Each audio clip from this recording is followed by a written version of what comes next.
Welcome everyone as you are joining us. We're excited to have you all here tonight with us for this panel session. We are discussing a film that has just appeared on Netflix called The Social Dilemma. It's not a new film. It was premiered at the 2020 Sundance Festival. And we hope that you are joining us tonight having watched the film because we are discussing it and its implications on society. So I want to welcome our members, our families, and our educators and our partners. If you're in the audience tonight, we welcome you all. We're discussing the social dilemma tonight, as I said. We're honored tonight to be joined by some of the team behind the film, and we're going to be engaging in a conversation tonight about social media platforms and their impact on our society and on our lives. So tonight's event will consist of a panel discussion moderated by our very own Colby Keogh and followed by a live Q&A session. So if you'll hold those questions until the end, we will answer some of those at the end from our panelists. So to kick us off tonight, I'll introduce myself. My name is Grace Dent. I am the Senior Manager, Manager of Events and Partnerships here at NSHSS. And now I will introduce our moderator and our panelist. So many of you might be familiar with Mr. Colby Keogh. He is a longtime champion of NSHSS, and he's currently serving as the Vice President of Special Events of the NSHSS Fellows Board. He works as a manager of the Harbor Group in Washington, D.C., where he advises international clients on public diplomacy initiatives and strategic communications. Our first panelist, Mr. Tim Kendall, is the CEO of Moment, which is an app that helps adults and children use their phones in healthier ways. He's also the former president of Pinterest, and before that role, he served as Facebook's director of monetization, where he led the development of Facebook's advertising business. We're also joined by Dr. Anna Lemke. She's a professor in the Department of Psychiatry and Behavioral Sciences at Stanford University School of Medicine. She also serves as medical director of Stanford Addiction Medicine, program director for the Stanford Addiction Medicine Fellowship, and chief of the Stanford Addiction Medicine Dual Diagnosis Clinic. Finally, we're joined by Mr. Jeff Orlowski. He founded Exposure Labs, which is a production company dedicated to impact through film. His latest film, The Social Dilemma, which we're discussing this evening, like I said, had its world premiere at last year's Sundance Film Festival, and it's now featured on Netflix. So at this time, without further ado, I'm going to pass the floor over to Mr. Colby Keogh. Colby? Thank you, Grace, so much. And that senior manager title sounds good to me. Let's talk to Jim about that. Okay, welcome everybody. We are so thrilled to be here with you. Good evening, panel. You guys have busy lives, so thank you for taking the time to join us this evening. And let's get to it. As a quick refresh, NSHSS is composed of high school students across the nation and the world. And we took a recent survey of them, and 40% of them say that they're interested in science and STEM. 30% of them say they're interested in business. And I'd like to say 100% of them are interested in bettering themselves and bettering the world. So I think we've ticked the boxes with the three of you tonight. Awesome. Tonight, we'll touch on the individual, the organizational, and the societal, and the impacts of social networking and social media. I'll lead with a prompt, and then each of our panelists will take about 10 minutes to get into it. So let's do that. Let's get into it. We're going to start with Dr. Anna. Dr. Anna, you're an addiction specialist and a psychiatrist at Stanford. This audience is majority high school age students and their parents. When I was watching the film, a quote that stood out to me, very frank, was social media is a drug. So could you please speak to social media's mental health impact on the individual and perhaps some tips on how to protect ourselves and practice mindfulness? Over to you. Okay, so Colby, I'm not going to be able to do all that in 10 minutes, but I'm going to do my best, okay? And then maybe with the questions, we can get back to some of it later. So first of all, what is addiction? Addiction is the continued compulsive use of a substance or a behavior despite harm to self and or others. What makes a substance or behavior addictive? 4 things: mimicry, quantity, potency, and variety. So let's start with mimicry. Things are addictive because they mimic something that we were evolutionarily designed to find reinforcing. Why is social media addictive? Because we were evolutionarily designed to make human connections, right? We are fundamentally tribal creatures. We were meant to be in a herd. We were not to be isolated and live on our own. Through millions of years of evolution, we've been programmed essentially to come together in groups because it protects us from predators. It helps us use scarce resources. We can find reproductive mating partners, which passes on our genes, which is fundamental to our survival, etc. And essentially, our brains are incentivized to connect by releasing feel-good hormones and neurotransmitters like oxytocin and dopamine, things that I'm sure you've heard of. So when we engage in a behavior that's positively reinforcing, we get a little release of dopamine in our brain's reward pathway, and that makes us want to do it again. So what happens to a brain as it goes from just engaging in reinforcing activities to getting addicted to that behavior? In order to understand that, it's essential to understand that the same parts of the brain that process pleasure also process pain, and pain and pleasure work like a balance. So when I go on Facebook and I see somebody liked what I posted, right? I get a little tip of the balance to my pleasure side. I get a little release of dopamine. But one of the fundamental rules governing this pleasure-pain balance, which is essentially our reward pathway, is that it wants to remain level. It doesn't want to stay tipped to the side of pleasure or pain for very long. So what does our brain do? It adapts to that stimulating positive response by putting a weight essentially on the pain side of the balance to bring it level again. And I always imagine that as these little gremlins hopping on the pain side of the balance to bring my balance level again. But here's the thing about the gremlins, they really like it on the balance. So they don't get off right when the balance is level. They stay there until I'm tipped an equal and opposite amount to the side of pain. Now, if I wait a moment, they get off and my balance goes level again. But have you ever noticed that when you're on social media and then you get off of it, there's this kind of falling feeling right afterwards where you feel kind of lost and disengaged and lonely and dysphoric and anxious? That's the balance tipped momentarily to the side of pain. Okay. What happens now if I engage in that pleasurable activity again and again over many days, and I don't just do it with kind of natural rewards, but I take something that's really, really potent and a whole lot of it? Remember I said that quantity and potency are key to addiction, which is to say if we use more of a substance and we use it more often, then we're more likely to get addicted. And if that substance is really potent, which means it releases a whole lot of dopamine in my reward pathway, then I get a great big shift to the side of pleasure. Then I need a great big Arnold Schwarzenegger gremlin on my pain side to bring my level balance again. And essentially, I'm at war with my gremlins. I'm constantly trying to tip to the side of pleasure. I've got all this neuroadaptation in the form of gremlins on the pain side. And now when I stop using, I slam down to the side of pain and I stay there for a really long time. Those gremlins don't get off. So essentially I've changed my hedonic set point, right? I'm irritable, I'm depressed, I'm anxious, I'm dysphoric. That's because I'm walking around with my balance tipped to the side of pain. And it takes a long time to restore that. It doesn't happen all of a sudden. It can take weeks, months, or in some cases, even years for people who become addicted, right? So that's what happens when a brain goes from engaging in a pleasurable activity to becoming addicted to that activity. The gremlins represent the process called neuroadaptation. On a molecular level, neuroadaptation means downregulating my own dopamine and my own dopamine receptors, because essentially if I'm ingesting all this dopamine from the outside, I don't have to make my own anymore, right? But then when I stop ingesting it, if I stop using that social media, I slam down to the side of pain, and it can take a long time for my own brain to regenerate its dopamine and its dopamine receptors.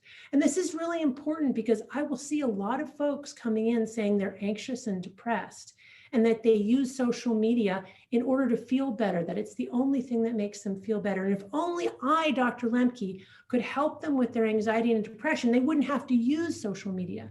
But what I let them know is that it's the using social media that's actually changing their hedonic set point that's making them anxious and depressed. And the first thing that I recommend is that they abstain for at least a month from that activity in order to bring their balance level again, in order to restore what we call homeostasis, in order to regenerate their own dopamine and their own dopamine receptors so that they can engage in the world and find it pleasurable again. Talking about quantity and potency, for most of human existence, we've lived in a world of scarcity, right? So if you wanted to make a human connection, gosh, really hard work. You had to go out and find people, right? And then when you were engaging with people, people are complicated and those interactions are unreliable and they're hard work. Think about social media and how social media has drugified that experience. I now have an infinite selection of people that I can choose from. And I can find a lot of really amazing seeming people that are really beautiful. And I don't even have to read text anymore. I can just look at images. That goes right to my cerebellum, super potent. So that's how social media has become a drug. And I think I'm going to stop there. Thank you, doctor. When the doctor's orders are take 1 month away from this drug, being social media, it's a pretty serious thing. And I think it's something that's just not talked about enough with populations, and particularly the population that's part of our audience today, Gen Z and the parents of Gen Z. I think let us, transition a little bit, and we're talking about the seriousness for individual impact, but I also want to identify, is there a business problem here, and who's responsible, and who should be held accountable? And Tim, I'm hoping, as someone who's from industry and is now working to use social media for good, you can outline, I think, perhaps the financial incentives that exist, and can organizations pursue change here? Yeah, so well, maybe I'll start with a little bit of the journey that I went on around social media and my personal view on the business model. Jeff and I first, I think, talked on the phone. I think it was almost 3 years ago. It was spring of 2018. And I knew that he was doing this film, and we got connected. And, at the time, I certainly had a view that social media was potentially corrosive to mental health. It was not clear to me at all that the business model was the issue. I just didn't connect the dots between sort of the incentives around the advertising business model, notwithstanding the fact that I sort of helped develop it, and how that was sort of just misaligned fundamentally with users' well-being. And even the first time that I sat for an interview with Jeff for the film, we, in a friendly way, of course, we kind of battled about this notion of whether the business model was really the problem. And what I kept falling back to was, what's the problem? We've had media for a century. Media has been monetized with advertising. That's how TV makes money. That's how radio makes money. That's how newspapers make money. That's how magazines make money. What is the problem with this new form of media, which is we call social media, making money from advertising? That's not the issue here.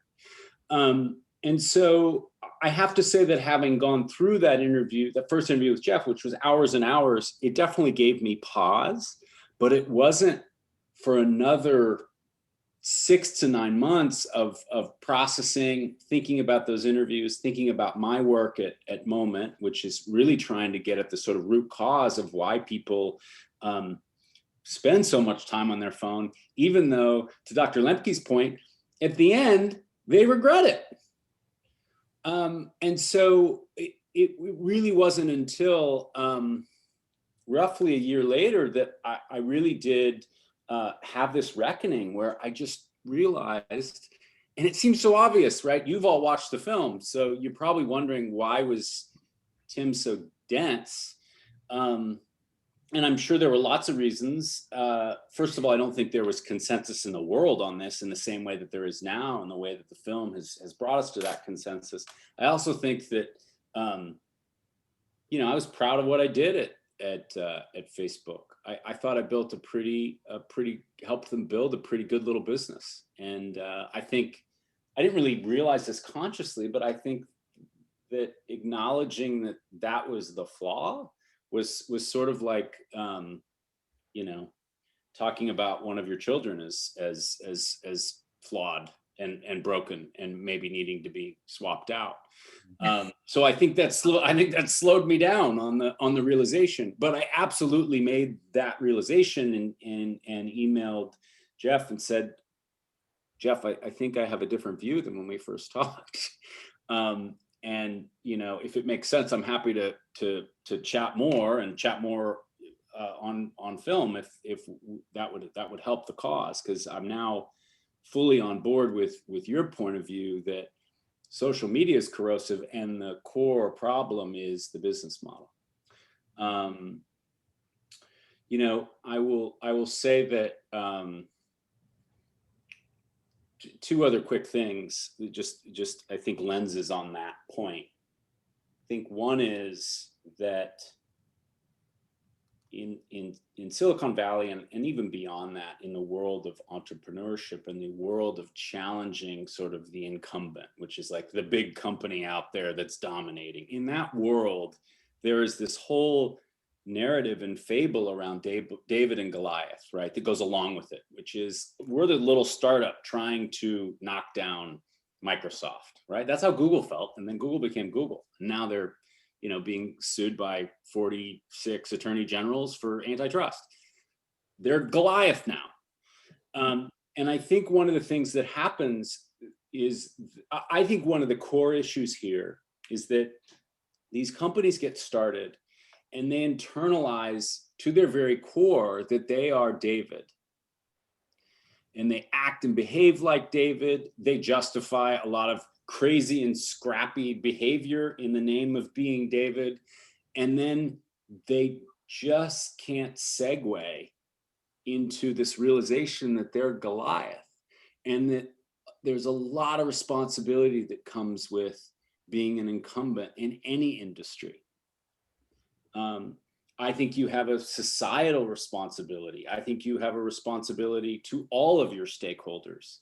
And I think one of the things that may need to happen globally in the domain of entrepreneurship is that I think we need to educate entrepreneurs that they need to think about the consequences of decisions they make at the outset on the scale of a future when they're massively successful, and try to understand how that future possible scale may have a negative impact that they don't want.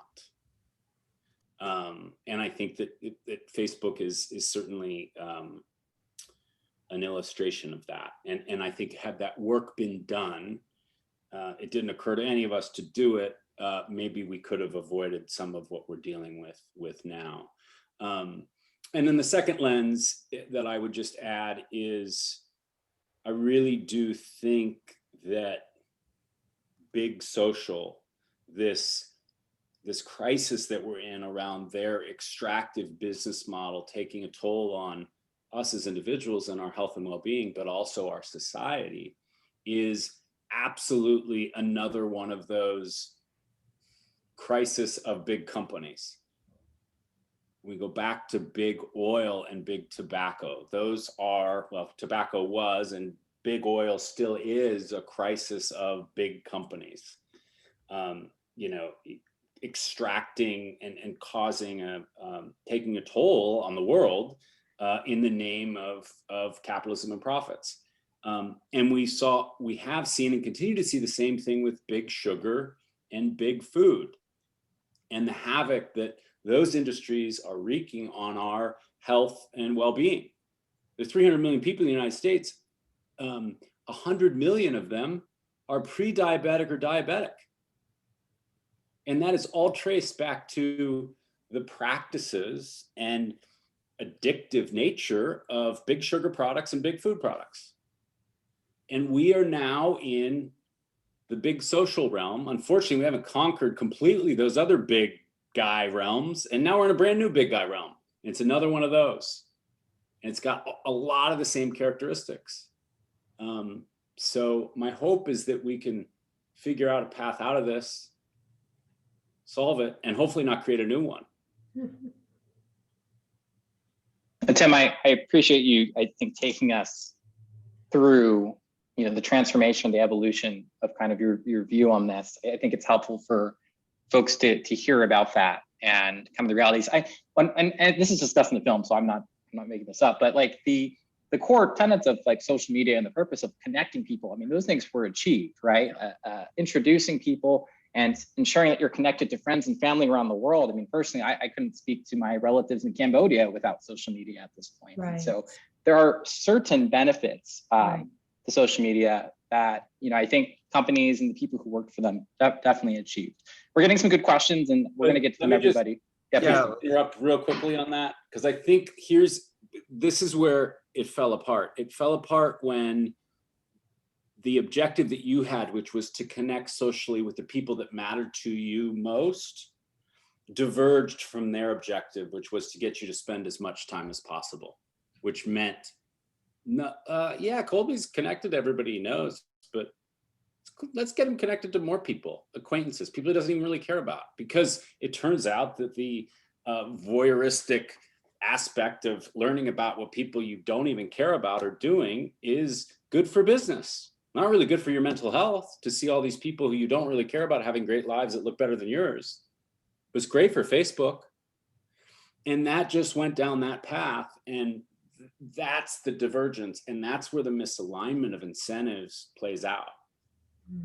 Just to add to that, if I may, I'm completely with you, Tim, on that clarification there. There are a couple thoughts to bring up here, but the ability to send a message to my family members on the other side of the planet, that's not what the problem is with Facebook.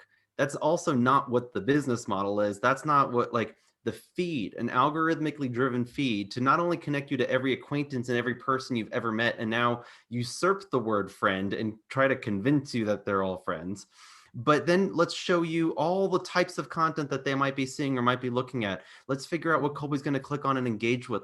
And this is not a person saying, oh, you know what, Colby needs to read this today.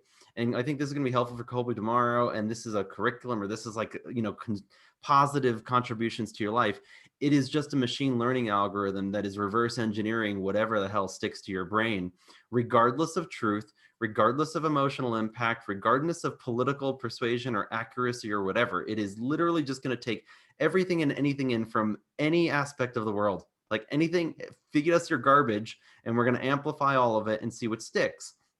And that's where we see consequences in countless ways, whether we're talking about mental health or we're talking about political polarization. It's that business model that Tim's talking about where the incentives are misaligned.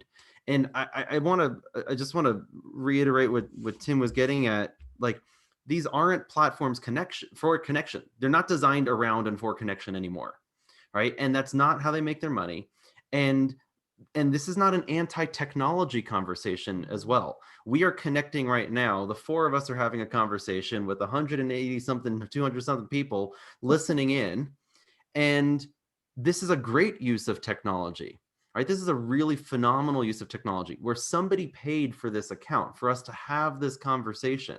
We are the customers. We're not being manipulated like, hey, Colby, why don't you talk to this person at 9 o'clock tonight? And oh, Colby, you haven't talked to that person in years. And it's not pinging you, just trying to get you to come back. So you're going to engage. So you're going to see an advertisement, right? Sending a message on Signal, sending a text message, connecting with your friends and family is not the thing that's being criticized here. And that's what Facebook and Twitter and others want to lean into, that they are trying to frame that those are the services that they're offering, but that's not what drives the business.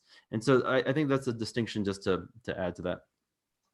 And Jeff, thank you for jumping in. And this recalls to me in the film, I mean, artistically, artfully, and creepily well done, with kind of the three men behind the screen feeding you information and the algorithm speaking to you and kind of engaging that way. I think, we've touched on mental health, we've touched on the business. I think the last point, Jeff, that, perhaps you can lean into is, you mentioned a few things. You invoked misinformation. You invoked propaganda and polarization. These are things that are commonly associated in public discourse with social networking at this time. And I would assume a big reason for you getting into this project. Could you speak a little bit about that? And also kind of, I think something else I told you was I'm glad I stuck around for the credits, because it became a, more positive. Here are the next steps. Here are things that we can take away from this experience. Yeah. Yeah, I'll come into that with some of the thinking of why and how we made the film and some of those creative choices, because similar to Tim's point about where his headspace was in 2018 when we first met, for me, when we started this film, it was an exploration around what is the problem, right? People are telling me there's a problem with technology and social media, and I loved social media. I was addicted to Facebook. I had a lot of friends from school, from college, that worked at Facebook or Twitter or Google or started their own companies, and I was working on my own startups. And like, there was this real emotional shift that I think, Tim, you probably felt yourself. It's like, we idolize this. This stuff is so awesome. What do you mean there's a problem with it? And so when we started the film, it was really trying to wrap my head and our whole team's, our creative team's head around, what are we talking about?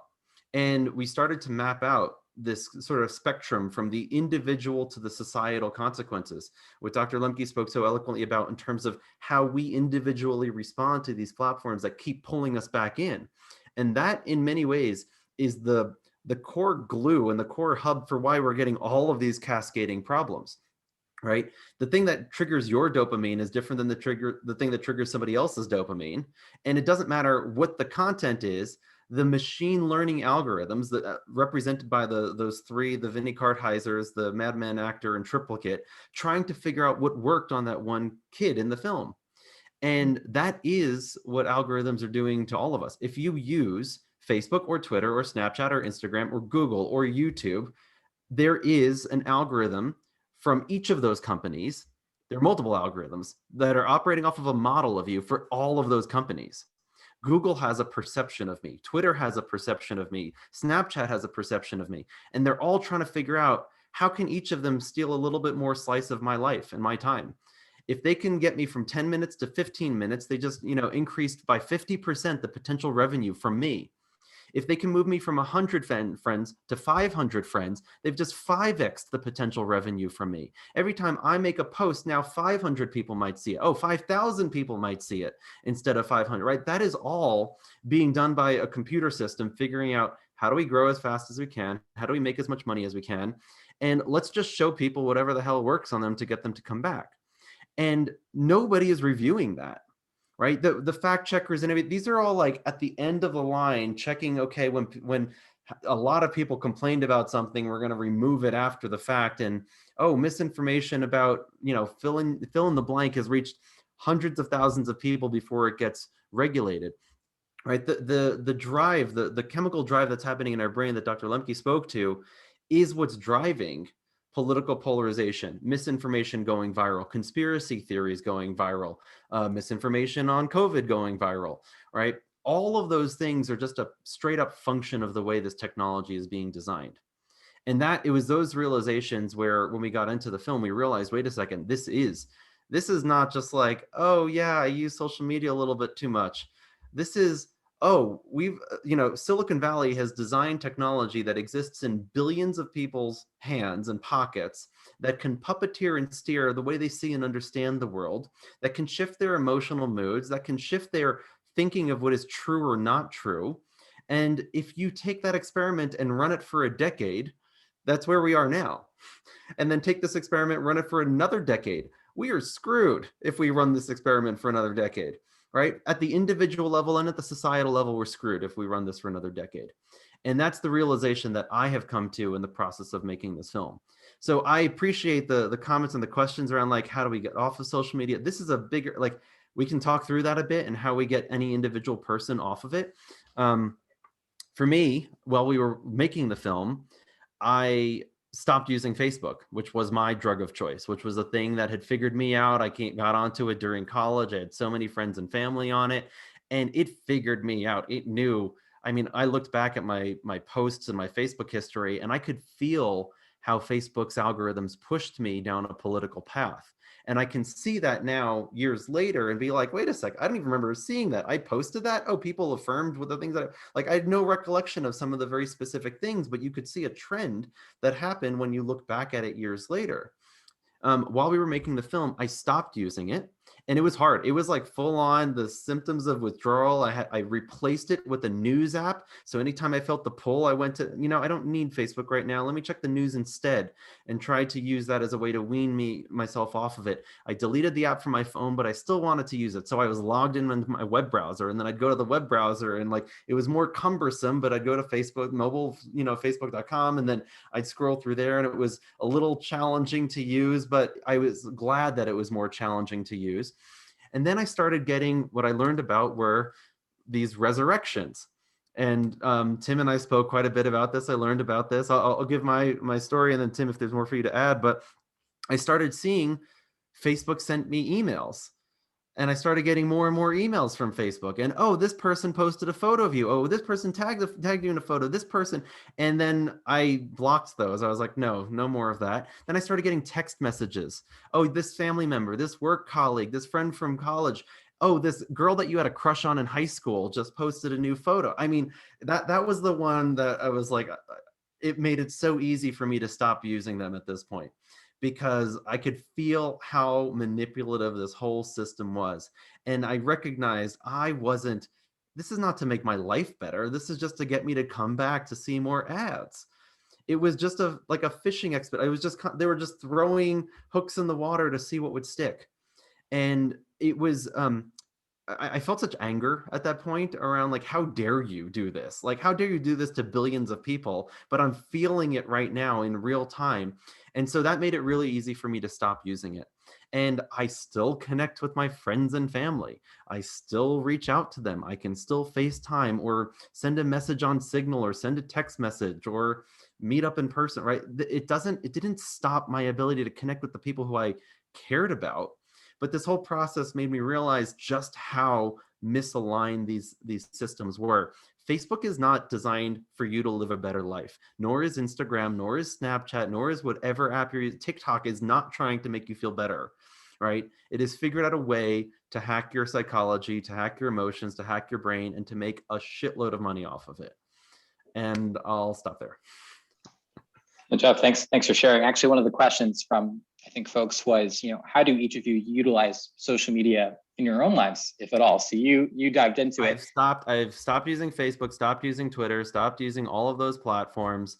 I installed an app called the Newsfeed Eradicator. So if I went to my computer and went to facebook.com, there would be no feed. Like it shows you a little philosophical quote, and then there's nothing else that comes in.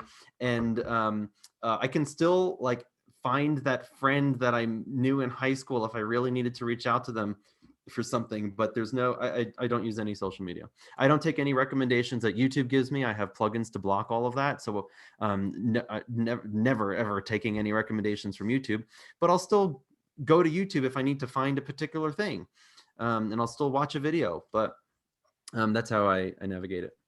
Tim, I recall from the film, I think you were asked the question, how do you use social media in your own life? And you specifically were talking about your kids and you have strict rules with them about it. Could you speak a little bit to that? What was the last part? Do I what? I think you mentioned having like hyper strict rules with your family surrounding social media. Yeah, we do. I will tell you, like, I think about this problem a lot during the day. I have been trying to work on this thing professionally and personally for, it's now like 4 years. And I still go through like the addiction cycle of relapsing. My like classic relapse path is I delete Instagram because I'm done with it, because it just sucks too much of my time. And I really I'm really into kind of surfing and watching people surf, and people surf really big waves, even though I don't know how to do that. I like watching it. So that's basically what my Instagram consists of.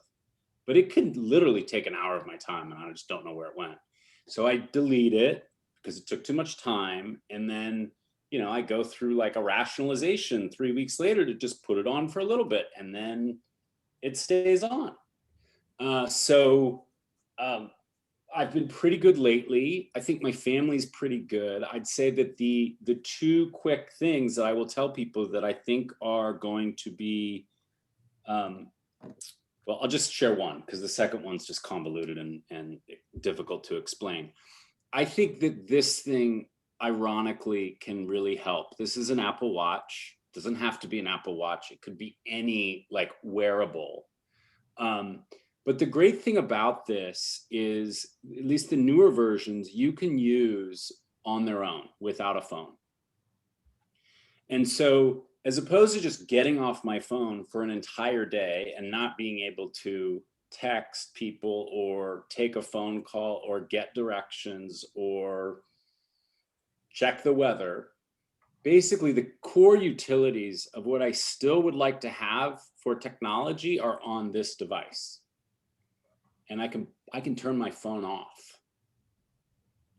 And that, from a standpoint of like my well-being, really has changed things. And I have some friends who are trying to do the same thing. And it's counterintuitive because people think that people who have the phone and a watch are like, well, they're even worse than people who just have phones. But I think used in the way that I just described, it can be a pretty powerful intervention. I think part of the point you're getting at there, Tim, is the intentionality with which you're using different, right? And what I hear you saying, and what I agree with completely, and there are other phones, and the phones like the Light phone and other products that are designed to only allow phone calls and text messaging and an alarm, and doesn't have any news apps or social media apps or things like that. One of the pieces of advice, I'm seeing a whole bunch of messages coming from the chat, so I'll just lean into this a little bit more and lean into what you're saying here, Tim. But one of the pieces of advice from one of our subjects was that he turned off all notifications from non-humans. Yeah. And I love that. It's like, don't let an app just ping you, but I'm going to let messages come through on iMessage or through Signal, and I'm going to let people reach out to me. I would separate email, and I've turned email notifications off for years. But how do you let the things come through that you want to come through? And every time you see a notification come in, question, do I want these to keep interrupting me in my life? Do I want this to be a disruption? And especially when we're talking about social media. But the other thing I would really encourage, especially for the high school students out here, when I was removing myself from social media, it was at a very unique phase in my life when I was making this movie. And I felt the limited time in my life and the tensions between the creative energy I needed to put into making the film and tight deadlines and writing and editing and crafting the narrative, etc., from coming home and wanting to scroll for an hour or 2 hours a day on Facebook or whatever. And how that tension between where is my time going when I had this creative endeavor in front of me. And especially for the Gen Zers in the audience today, check your screen time and see how much time is going to social media on a daily basis. And do the math, just do the quick calculation. Tim, this is something you should put into Moment. Like, it should be a feature around, like, based on this screen time from here to the end of my life, I am going to spend however, like, 12 years and 16, days and 8 months, whatever. Like, this is the amount of time in your life that's going to be spent just mindlessly going like this to put money in Facebook and Google's pocket. That is like basically what you're doing. And yeah, it's entertaining and yeah, it's fun, but that's where your life is going. And think for a second, if you spent a fraction of that time being applied to anything you want to pursue, whether it's with your career, whether it's your creativity, whether it's your connection with your family and friends, like actual connection with your family and friends, get on a call your grandma, like what does that look like? And when you add that up and think about where that time is going, I think this is something that has been one of the biggest takeaways for me in the making of the film. And if you add COVID on top of it, and the social isolation that we feel, and this false sense of connection that we think we get from these platforms that are making us only more anxious and depressed when we spend our time on them, doom scrolling the fate of the world as you're on Twitter or fill in the blank, like, how can you just undo that whole thing for yourself? right? Get off of those platforms and call somebody that you love and have a FaceTime conversation or a Zoom conversation and go in deep with somebody. That would be like my single biggest suggestion I can offer to somebody around, like, how do you intentionally want to use your time in your life? Like, where do you want your time to go? Where do you want your relationships to go? And just one last thought, and I'll pass it back to you, Colby. We learned in the process of this film, this concept around the Dunbar number, which I'd never heard about before. But it's this notion that you can only really have 150 close relationships in your life. Like humans, the way humans have evolved, and I don't know if Tim, Rana, if you have more to add on this one, but like the way we've evolved, we can only maintain a certain number of social ties before they become really like insignificant. That's where acquaintances come in, or somebody you met once. Those aren't deep, strong bonds and friendships. And yet Facebook has convinced us all that we can have thousands of friends or millions of friends. Like that's just it's a farce, right? And so I've been thinking through, who are the 150 people in my life that I can go deep with, right? Who do I want in that inner circle that I want to call up and connect with in a deeper way, and get rid of the illusion that we can have tens of thousands of people that we follow or that follow us that mean anything. That doesn't mean anything. So anyway, I'll end there. Lots of love for the provocative questions being asked here. I want to transition a little bit, and I want to switch over to Dr. Lemke. A lot of the questions that we're getting from students and possibly parents as well have to do with, how to get out of this addictive behavior. I have a specific question here about anxiety and depression and the use of social media. And Emma is curious, what are the differences you see in habits and happiness and the sense of worth between teens who use social media and those who don't? Yeah, so the data are pretty clear that teens who use a lot of social media, a lot being defined as generally more than 2 hours a day, are at higher risk for things like depression and anxiety. Of course, it's always hard to know the chicken and the egg. Are they using social media because they're depressed and anxious, or are they depressed and anxious because they're using social media? The standard narrative is that they're at risk to use social media because they're depressed and anxious. But one of the messages that I always like to reinforce, because I think that we don't realize it as much as we should, is again that being on social media, which is a high dopamine drug, can make us depressed and anxious because it puts us in this dopamine deficit state. And the other thing that happens as we become addicted, and becoming addicted is something I believe that we're all vulnerable to in the modern age, is that we begin to lose the ability to see cause and effect. We no longer can objectively see the impact of our use on our lives. And that's true whether we're using cannabis or alcohol or social media, which is why the very first intervention that I recommend is a dopamine fast. And by that, I mean a period of time when you actually abstain from your drug of choice. And if that's Instagram, then that would mean deleting that app. If that's your phone in general, then that would mean put the phone away for a period of time. How much time? It really depends on how addicted you are. The people that I see in my clinic are really struggling and have a severe addiction, are often suicidal. So that's why a month is necessary in my experience for them to be able to reset reward pathways. But if you're just a little bit addicted, like most of us, then maybe a month isn't necessary. Maybe a day is enough. And what I would challenge you to do is to literally put the phone away for an entire day. Put your laptop away, put it all away, and to observe yourself and to notice the intrusive thoughts that come into your brain along the lines of, oh, I might miss that important message, or oh, I really need to check that, or but what if this happened? These are all just rationalizations essentially from your addict mind trying to get you to go back to the phone. And so that is withdrawal, right? And what you will become aware of is the extent to which your cortex has been taken over by this thing called your phone. Which is like a living, breathing entity that has like lobbed on to your brain.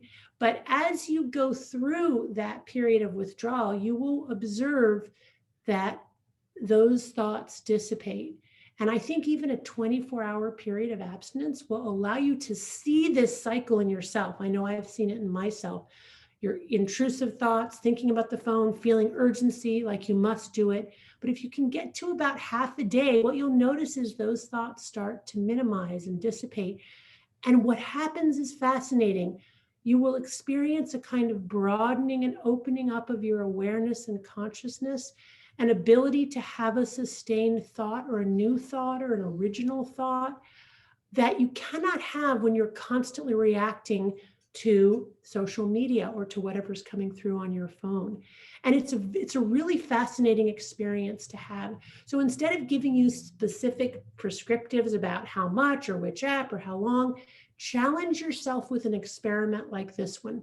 Do it together with a friend because it's easier to do with another person than to do by yourself. Do something IRL, as my patients like to say, in real life.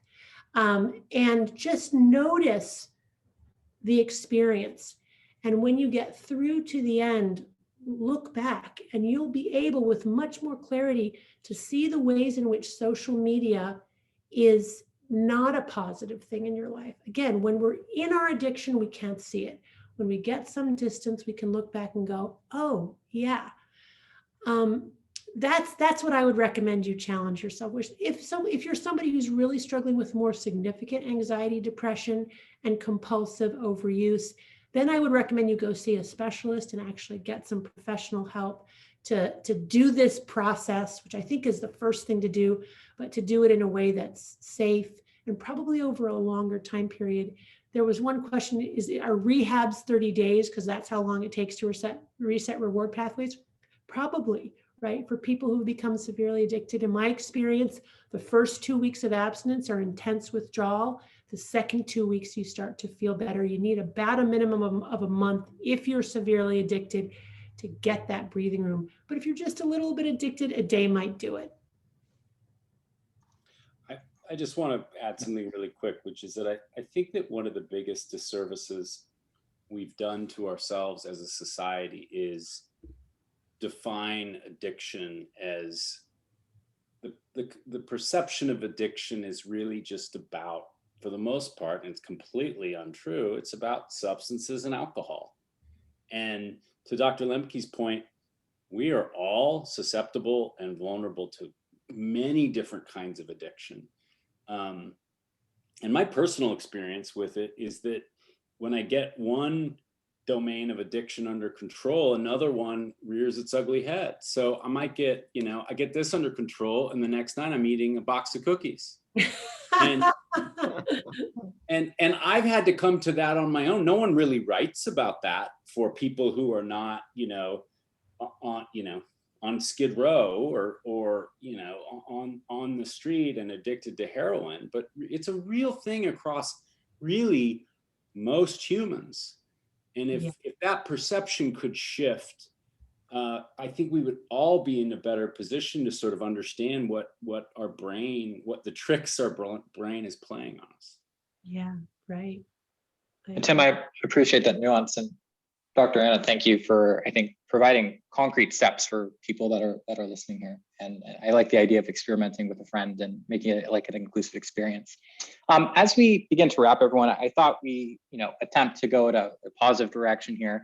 And one of the questions from Alicia is, so how do we as users control the narrative? We talked about what we as individuals can do to seek our mental health and to help our friends.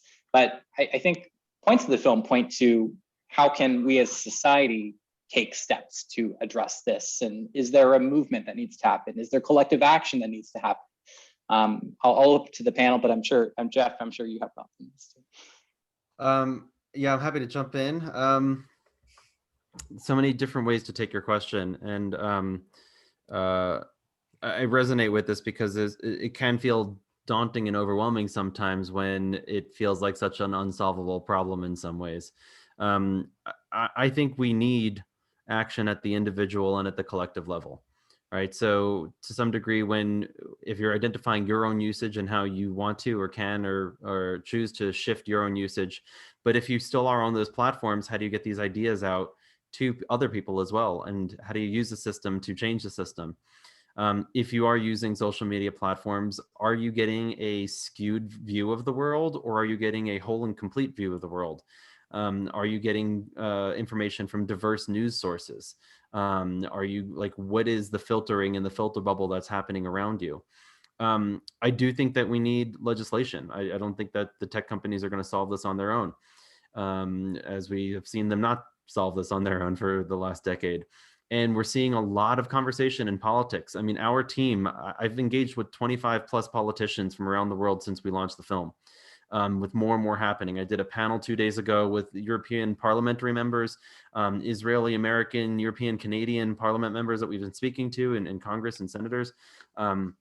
More and more and more legislators on both sides of the aisle are wanting to get involved.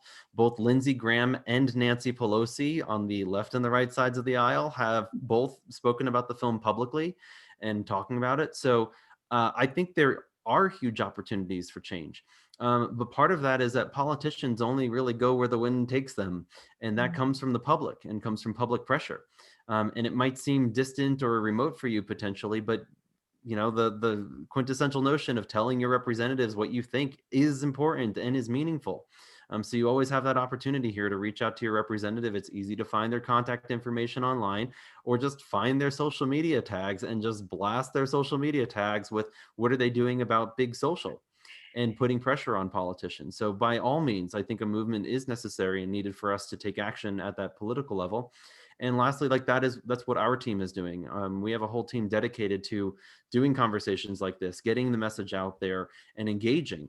And that's not, you know, we wear this hat of being a filmmaking team, and then we sort of have to wear this hat of building a movement and getting people involved and continuing the conversation. So we're engaging with students all around the country. We're building out more and more programs around that. But that's where so many of you here, you can use your voice and your power, have this conversation with your friends and family, get it from your schools to other schools. Like, how do we get this into more and more schools? How do we engage this conversation more? You know, I think we've learned over the last year that the word viral isn't always necessarily good, right? We've had like the notion of things going viral online we use that phrase because it's good for the business model of those companies. But how do you take these concepts and how do you create exponential growth with these concepts? Right. And that's one of the ways that we're going to get to solutions. And you can go to our website. You can go to thesocialdilemma.com, find tools. You can reach out to our team, and our team can help support if there are particular things that you might be wanting to work on. So go to our website and reach out there. So those are just some thoughts on what we can do. And I think we can and we need to do a lot. Jeff, thank you. We'll make sure to get that link. I'm sure people can Google it, but we'll make sure to get that link and send it to the attendees after this. Just as a quick jump from me, you mentioned writing to your reps and that being a classic form of getting involved. And for those who may be skeptical of if writing to your reps is impactful, I'll quickly say I worked in a Congress member's office. Every office is a little bit different, but they do read everything. There was a moment where staff disagreed with kind of what was coming in, but we literally did a tally of how many people wrote in, provided that feedback to the member, and the member went with how many people wrote in. I mean, so there is a direct action and impact. If there is overwhelming consensus from constituents, from voters, and people who write in and care about this, it can affect your individual representatives. All right, that's it for me. I want to provide Dr. Anna and Tim, opportunities to help close as well. So we'll start with Dr. Anna. Yeah, I guess just, I absolutely agree that this is a problem that will be solved both from the bottom up, from the individual making changes in their lives, and from the top down. We do need legislation. We do need to curb the behavior of these corporate entities. But I guess I'll add to that. I really think that a cultural shift here is going to make a big difference, just in terms of what is socially appropriate regarding the way that we use these devices. I mean, that is going to come from a grassroots change, education, discussion. But, doctors used to advertise cigarettes, right, as medicinal and healthful. And now we sort of can't imagine how that could be. I do think one day we'll look back on the way that we use these devices now and just be horrified that we gave them to our children, that we put them in the schools. I'm really hopeful that the family can be a place where this societal shift can begin to occur. by the way that parents model how they use their devices and the kinds of values that they set up in their family around how to use these devices. So thinking of this change as value driven, not just for the benefit of the individual, but also for the greater good and the benefit of the planet. So thinking about it in that way and having our use of this technology and social media be consistent with our values, right? I mean, the definition of addiction is in part engaging in a behavior that's secret, right? That I wouldn't want other people to know about. So it's another thing I can just, as sort of a guiding principle, am I doing anything online that I wouldn't want other people to know about? And if I am, I probably need to take a hard look at that. Thank you, Dr. Anna. Tim, I'll toss to you. Look, I think that it's absolutely a twofold thing, and I think if we look at climate change and its shift in the eyes of both regulation and the government's role, corporate's role, and individuals' role, in the wake of the inconvenient truth, and really how hearts and minds were changed around what an individual could do. I think there's been real change on that front. I wish it were faster, but I think that's a decent model, and hopefully we can mimic that in a faster way. I will say just a little bit of reality. I totally agree with Dr. Lemke about parents modeling to kids. I will say in my conversation with, whenever parents come to me in the context of moment and ask me what to do about their kids, I say to them, I think probably the number one thing you can do is be a better model. Yeah. And 80% of them do not like that answer. They really have trouble digesting it. And so now I hope that shifts over time. I'm hopeful that the film has shifted that, but there's fascinating data on modeling with bike helmets, for instance. If 100% of parents think that kids should wear bike helmets, only 40% of adults wear bike helmets. Sorry, only 25% of adults wear bike helmets. And so as a result, only 40% of children wear bike helmets. Look at seatbelts, totally different story. It's basically 100, 100, 100. They think it's important, they do it themselves, and so all the kids do it.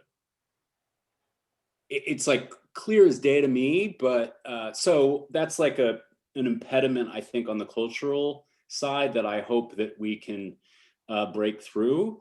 And then on the regulatory and corporate side, if I had a magic wand, what I would love to happen is for the corporate leaders, Mark Zuckerberg, Jack Dorsey, Susan at YouTube, to get together with the government and try to co-create a path out. In the same way that Big Auto has, I think, again, I wish it were a lot faster, has tried to create a path out of oil guzzling cars to a world in which we're zero emissions. And we've done that through carrots and sticks and incentives. And it feels to me like if the leaders could get on board and the regulators could get on board, and it would have to be regulators and leaders of government all over the world because it's a global problem, if we could co-create something and they could co-create something together, that feels like a way faster path than people getting regulation in place against what the leaders really want and are willing to capitulate to. That's going to be a slow, ugly battle, and I think change will happen slower. Thank you, Tim. Even though slow change, I'm someone that always appreciates like what are the next steps, like how do we get there, how do we go about it. I want to thank everyone. We're winding down to our time, but I want to thank three of you for just being amazing panelists tonight. You're getting a lot of love in the chat if you haven't noticed. I think Jeff, it's a credit to your work and your film that you're getting the attention that this film deserves, and you're getting audiences with electeds across the world and leaders across the world. It's also a credit to the talent that you were able to pull together. So thank you, talent. Thank you, Jeff, for this film. I think NSHSS is, eager to do its part to help spread this to teachers and to educators. I know that this session was recorded, and we're planning to post it. I know that the audience tonight really appreciated just the frank conversation. So everybody, thank you so much. I'm going to toss it to Grace to find more about this film and kind of what you can do. You can go to thesocialdilemma.com. You can also head to nshss.org to see the readout from this conversation. All right, Grace, over to you. Thank you so much, Colby, and a special thank you to everyone for joining us tonight. We had a great conversation. You all had great conversations in the chat too. We're so glad that you're engaged. Just based on the fact of how much you are engaging with us, it's very obvious that this problem affects everyone across our nation and across the world. So thank you to all three of our panelists. It was an absolute honor to host you all tonight and to work with you on this event. So everyone else, be sure to join us for these upcoming events. You can find all of the information about our events coming up. These are just a few of them. The details are on nshss.org. You can find the details on our events tab. So please continue to join us for virtual events throughout the year. And we will see you in person one of these days. But for now, everyone have a wonderful afternoon or evening, and we will see you soon. Good night. Good night, everybody. Thank you. Good night, everyone. Thanks.